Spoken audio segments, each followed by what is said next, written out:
I don't know about you, but I think we should send this thing to the moon. Let's take it to the moon. Human spaceflight is the ultimate team sport. When these four fly around the moon, they won't be doing it alone. They're part of a team of astronauts, engineers, scientists, trainers, a team of support working around our country and around the globe, ready day and night. We will help them carry the incredible weight, and it's a heavy one, now laid on their shoulders, because we go together for all humanity.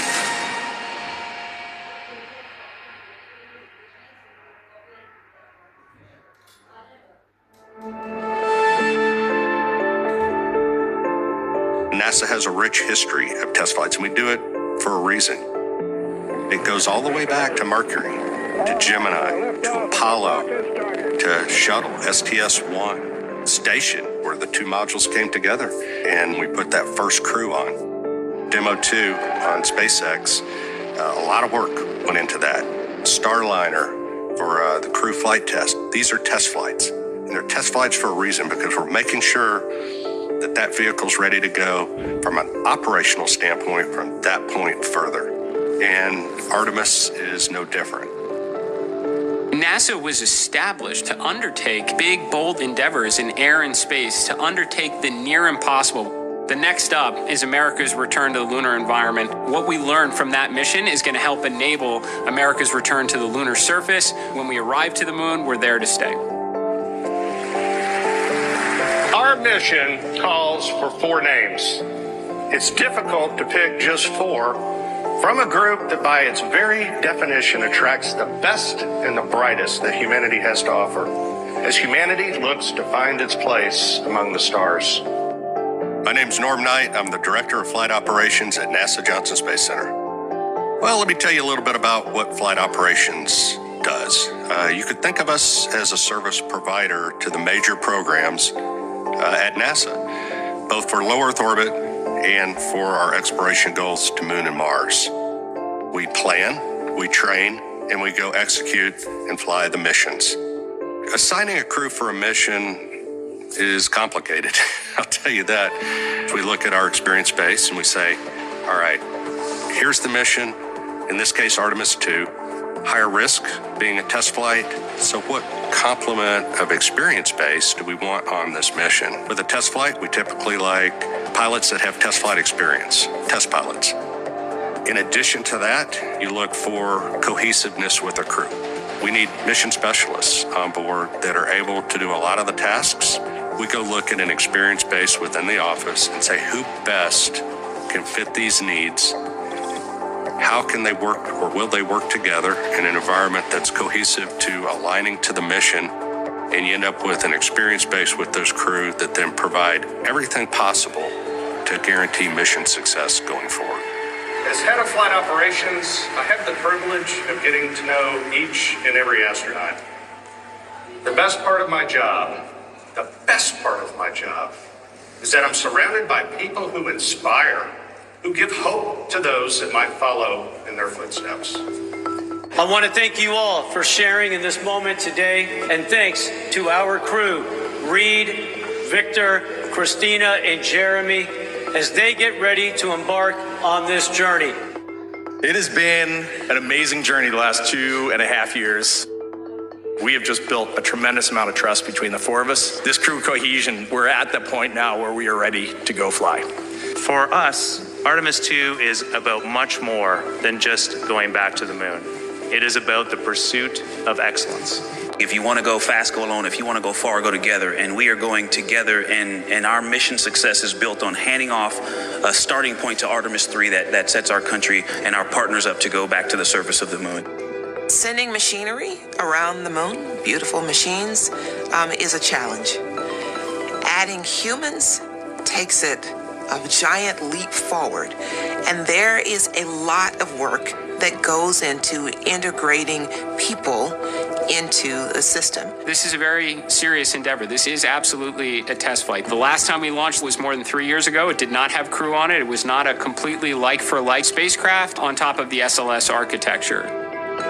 We basically invented all of the training for the Orion spacecraft and the rocket and put it all together, and now we're in the middle of giving all of that information to the crew to prepare them for the launch. For me, the heart of Artemis II are the individuals, the people that are on board that Orion capsule. They are going to represent us as humanity going out into space on this incredible journey. And to me, that's the real piece there, is the human element. I'm Reed Wiseman, a NASA astronaut and commander of the Artemis II crew. I guess if I'm going to answer who I am, first and foremost, I'm a dad. I was a pilot in the Navy. I'm an astronaut. I'm a lover of nature, lover of the earth, and in general, I just try to be nice to people. I've known Reed a long time, and just an absolute great person. He is very strategic in his thought process. I consider him big picture. His leadership style is really obvious. He's looking for ways to let all of his really talented, experienced crewmates own parts of the mission.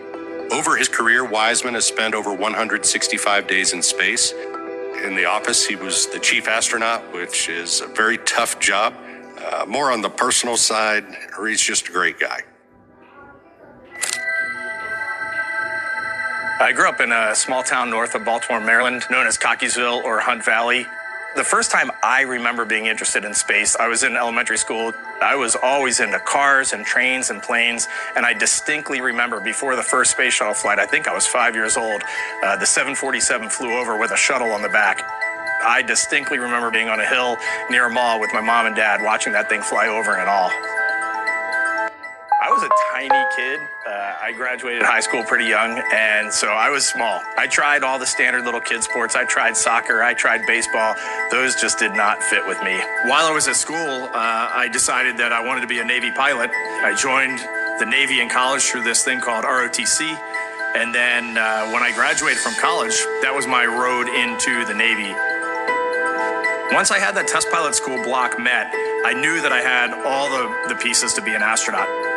I applied once, I got my rejection letter. It's still hanging up at home. I looked at it last night. I thought it was hand-signed. It wasn't hand-signed. And then in 2009, I applied again for my second time and luckily snuck into an interview round. And then I knew it was all up to me. And the dream was going to be set by me right there. So are you enjoying your training? Oh, it's awesome so far. Absolutely fantastic. Way better than I had imagined. Getting to accomplish a dream, getting to go out and seize that, you have to sometimes look back and just congratulate yourself. Just take a minute and say, man, you did the thing that you set out to do. What would I tell 8 or 9-year-old Reed? Hey, stay the course. You're doing great. Have some confidence, because I definitely didn't have a lot of confidence as a kid. So go out and have fun and try to do good every day. While we're looking at everybody, if you'll find the lens, just go and look at the lens, everybody. I want to thank God for this amazing opportunity, because Artemis II is more than a mission to the moon and back. It is the next step on the journey that gets humanity to Mars. Victor Glover, he's a lieutenant commander in the United States Navy. He has more than 2,000 hours of flight time. He has his bachelor's degree in engineering, his master's in flight test engineering. He was a United States test pilot where he flew F-18s. He came to us from Washington, D.C., where he was serving as a United States Navy Legislative Fellow in the United States Senate. My name is Victor Glover. I'm a NASA astronaut, naval aviator, and a former test pilot. The back of my baseball card, the most important things would be right at the top. It'd be a husband and father to 4 beautiful daughters. And then, being able to dabble in the aerospace industry, fly jets off of a carrier, and help design and to operate spacecraft. Those would be down there in the small print somewhere. Victor, he is the philosopher, I would say. He's the one that I've had the most conversations about what makes effective training. When I think of Victor, I think of a supercomputer. And I mean that very sincerely. He is so intelligent, and he is thinking about the mission. He's thinking about solutions, and in working with the teams, it's just fun to watch. Victor Glover, he is my classmate. We were both chosen in 2013 to become astronauts. He is my astro brother. He is incredibly talented, and I am basically in awe of him at all times. Victor Glover, he has become a mentor of mine. I love working with him. It is not a relationship that peaks and then drops off. This relationship is always increasing. I'm learning more about him every single day, and we're working better together every single day. I grew up in Southern California. Being from a socioeconomically disadvantaged background, not having a lot of money, it definitely created a challenge. But in all of that, my support and love from my mother and my father was always clear. That always shone through. I played outside. I would come home with rocks and wood chips, but also like bugs in my pocket. Just this idea to kind of go beyond and know what's next and see what's beyond it's just kind of always been there. Sometimes it wound up with me getting bumps and bruises. I took the rain fly off my tent, tied it to my belt loops, and jumped off my grandparents' roof to see if I could make a parachute. As a child, seeing a shuttle launch on television, really, it captivated me. There are points through my childhood and young adulthood that feeling was always there. When I was in college, I was 20 years old. I decided I wanted to join the Navy. And when I told my dad I wanted to join the Navy, I told him I wanted to be a Navy SEAL. And he said, okay, you might enjoy that. But with an engineering degree from Cal Poly and being a pilot, you might be able to go on and become an astronaut. My dad made a suggestion that changed the arc of my life. Literally changed the trajectory of my life. When NASA announced the astronaut piloting its Artemis II mission, Victor Glover Sr. was watching. Obviously, I had tears in my eyes. I was wiping the tears away. Deep down inside, you knew, he's going to be a part of something special. Being able to go to space is just, I think, a sign of the willingness, the work ethic, and the adventure, and the opportunity.